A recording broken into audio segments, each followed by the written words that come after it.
Media 2 Africa. L'Afrique vous parle. Faut faire un geste, faut faire un geste, fais un geste pour qu'on soigne ton enfant. Bienvenue dans le Onkan, à Bafan, situé dans la région de l'ouest du Cameroun. Nous sommes ici, à l'hôpital Atuchem de Banka. Dès l'entrée, le constat est alarmant. La décrépitude des installations a transformé la voie qui mène aux urgences en un véritable chemin de croix. Le major en petite chirurgie, Thiangou Lionel, plante le décor de leur calvaire quotidien. Ici, nous sommes à l'entrée principale de l'hôpital Atuchem. Et l'autre difficulté que nous avons, c'est transporter les malades de la voiture pour le service. Ces marges d'escalier parfois nous empêchent de rouler. Il va falloir contourner entièrement pour le faire entrer dans le service. Donc, c'était possible qu'on mette une dalle là qui donne l'accès facile aux chaises roulantes d'entrer rapidement dans le service. Ça pouvait être une bonne chose pour nous et faciliter la prise en charge de nos patients. Dans cette institution médicale vieille depuis plus de 70 ans, les équipements n'ont presque pas été rénovés depuis une cinquantaine d'années. Fauteuils roulants inexploitables, chaises abîmées, chambres des malades lugubres, lits d'hospitalisation cassés et rouillés, matelas déchirés, plafonds pourris, murs pleins de moisissures, portes sans serrure avec des vitres cassées, sol cabossé, rendant compliquée la circulation des chariots transportant les malades. Et pour couronner le tout, les appareils médicaux obsolètes en total déphasage avec l'univers médical actuel.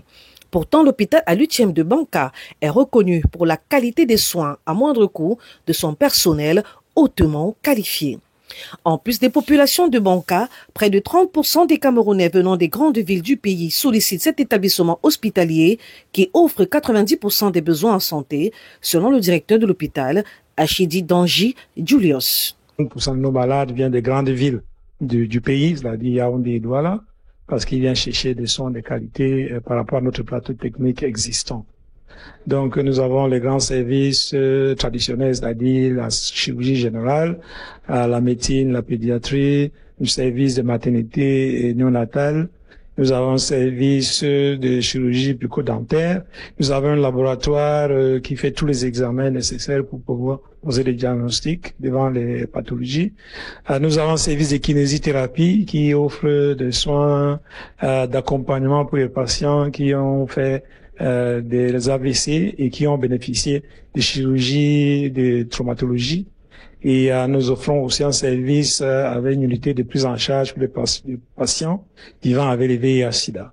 L'hôpital Atuchem de Banka, créé en 1946 avec une capacité actuelle de 80 lits, fonctionne encore avec des appareils archaïques, un coup dur pour toutes les équipes des différents services. Nous avons des appareils qui ont déjà servi pendant un certain temps, que ce soit au niveau du service du laboratoire, au niveau de la maternité pour la prise en charge des femmes enceintes et pendant l'accouchement, les tables d'accouchement, les matériels de surveillance, surtout des nouveau-nés et de surveillance des patients qui sont internés en hospitalisation.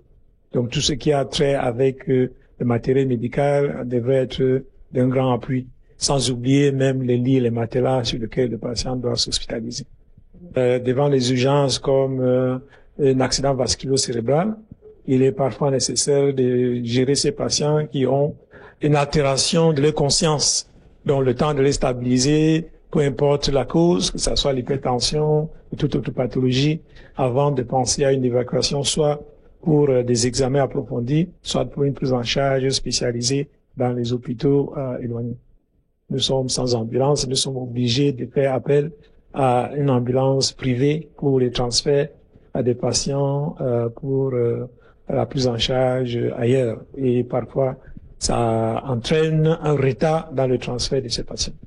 Petite visite guidée dans les différents pavillons pour toucher du doigt les multiples problèmes qui maintiennent ce centre hospitalier dans l'agonie du besoin. Au service de laboratoire, on découvre que la machine de saisie et l'imprimante sont dans un piteux état. Les résultats des examens médicaux traînent et l'absence de plusieurs appareils nécessaires aux laborantins ne garantissent pas un résultat optimal, selon le major Dr Bertin Atangana Aounja. Et la première urgence de notre laboratoire, c'est d'avoir une climatisation parce qu'il faut que nos examens puissent répondre aux standards, à différents standards. Vraiment des chaînes, une chaîne ELISA qui va nous permettre de faire des examens de troisième génération, donc des examens de première et deuxième génération. Et en plus, nous avons besoin aussi des frigos pour la conservation de nos différents réactifs. Comme vous pouvez le constater, nous n'avons qu'un seul frigo. Et ce frigo-là ne peut pas contenir tous nos différents réactifs de manière efficiente et posée. Aussi, nous avons aussi besoin d'un nombre de consommables. En termes d'utilité, les chaînes d'électrophorèse, pour faire les examens d'électrophorèse et de pédiatrie, pouvoir monter aussi une unité d'anatomopathologie au sein du laboratoire. Vous savez que dans le RONCAM, en termes de chirurgie, c'est l'hôpital Banque Abafam qui exerce. Et nous n'avons pas, et nous referons tous nos examens. Et aussi un coagulomètre pour les examens, pour toujours en liaison avec les opérations, le opératoire. Au pavillon bucco-dentaire, l'urgence est de taille. La chirurgienne dentiste déplore les interventions d'extraction de dents qui sont effectuées sans au préalable certains examens de visualisation. Un grand souci qui est la radio. Parce qu'on ne peut pas travailler sans une radio au cabinet dentaire. Ça, c'est quelque chose d'anormal. Vu les extractions, on a toujours besoin d'essayer un peu de voir la dent, la position de la dent avant de faire une extraction.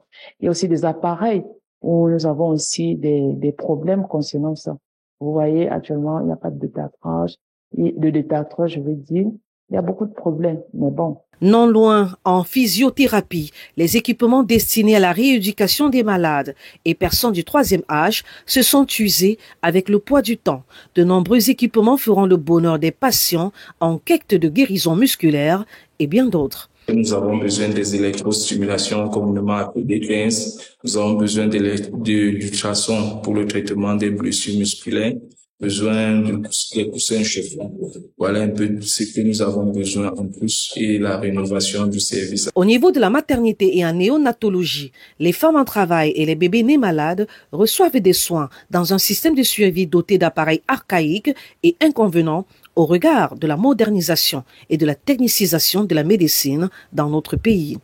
Afin de soutenir, de garantir la sécurité et la santé de la mère et de l'enfant, le maïeuticien Joseph Ongene Bikele égrène un chapelet d'appareils nécessaires en salle d'accouchement comme en réanimation néonatale. Nous avons besoin, premièrement, une échographie qui doit être optimale pour pouvoir un peu diagnostiquer un peu avec les différentes sondes pour un bon suivi et un bon diagnostic des pathologies qui sont liées au service de gynécologie et les tables de consultation gynécologique.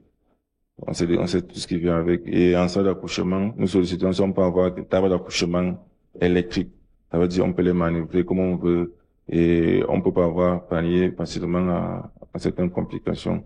Nous sollicitons avoir les PSBB électriques. C'est un peu plus sensible, un peu fiable. Quant au pavillon de chirurgie, c'est une litanie de besoins qu'on retrouve dans les différents services. En petite chirurgie, on se bat pour bien interpréter les clichés radio à cause du mauvais état du négatoscope. Le négatoscope de la petite chirurgie qui sait à lire les clichés radio. Donc, pour le moment, il est vraiment défectueux. On a de la peine. On lit certaines images ici, l'espace de radiologie. Dans le secteur de l'imagerie, c'est le développement manuel qui est encore à l'ordre du jour, alors que la médecine a adopté depuis plusieurs années des appareils numérisés. Une situation qui freine l'obtention des résultats escomptés. Ça nous empêche vraiment d'atteindre les objectifs adéquats et puis de satisfaire la population. Donc, comme appareil, nous avons besoin d'une développeuse numérique, donc un système numérique pour développer les clichés et un appareil d'échographie également moderne, puisque celui que nous utilisons n'est pas adéquat vu les cas que nous recevons chaque jour. Un état de lieu désolant qui rend les populations malades de leur hôpital. L'un d'eux, Irome Bekende, fait la remarque. J'ai fait une chute d'échelle. Je travaillais sur le bandage, l'échelle a glissé. Je suis venu atterrir avec le coude. On m'a opéré et puis c'est la deuxième radio que j'ai vu dessus. Je viens de sortir. Ça passe bien. Ça passe bien. Ils doivent renouveler pour que l'hôpital doit encore rayonner. Parce que quand vous voyez même les salles, c'est vite. Au milieu de tout ce rosaire de besoins et de difficultés rencontrées, on ne saurait négliger les conditions de travail pénibles à la buanderie de l'hôpital qui fonctionne depuis plusieurs années déjà sans machine à laver. Le responsable chrétien Tchadji est parfois obligé de faire bouillir de l'eau au feu de bois en plus de la bouilloire. Ceci afin de bien désinfecter la tenue des médecins. 6 ans, avec l'appareil en bas, et moi là, vous habits, tout à l'heure, la machine, il faut la rester très, très rapide. C'est pas long c'était pas dur pour laver. Maintenant, c'est vraiment pénible pour laver avant maintenant. Donc, on va avoir plusieurs machines, ça devait être, ça sera vraiment très content. Ça sera vraiment très content pour, ça nous aider vraiment.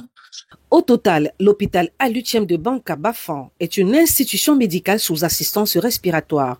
Il faut le sauver. Les généreux membres de l'association HCR l'ont compris. Occasion pour le directeur de l'hôpital, le traumatologue Achidine Danji Julius, de saluer leur initiative. Nous tenons déjà à remercier l'association pour l'intérêt qu'ils ont porté à notre établissement. Nous sommes là pour servir la population du Haut-Cam et tout ce qui peut venir nous aider à améliorer la qualité de notre prise en charge sera pour le bénéfice de la population du Haut-Cam et pourquoi pour le pays en général. Nous vous remercions. Un bien donné n'est jamais perdu. Assurément, tous les dons en espèces et en matériel de tout bienfaiteur sur le plan national et dans la diaspora permettront une remise à neuf de cet hôpital et par ricochet une meilleure prise en charge des patients. Voilà, chers téléspectateurs, vous venez de découvrir la réalité saisissante et triste de l'hôpital Al-Lutiem de Banka qui fonctionne encore avec des appareils des anciennes générations. Merci d'avoir suivi. Bon courage à tous les donateurs, à tous ceux qui vont contribuer pour la réhabilitation et le rééquipement de l'hôpital Al-Lutiem de Banka à Bafan. Pour Média 2 Africa, je suis Marina Dimfa.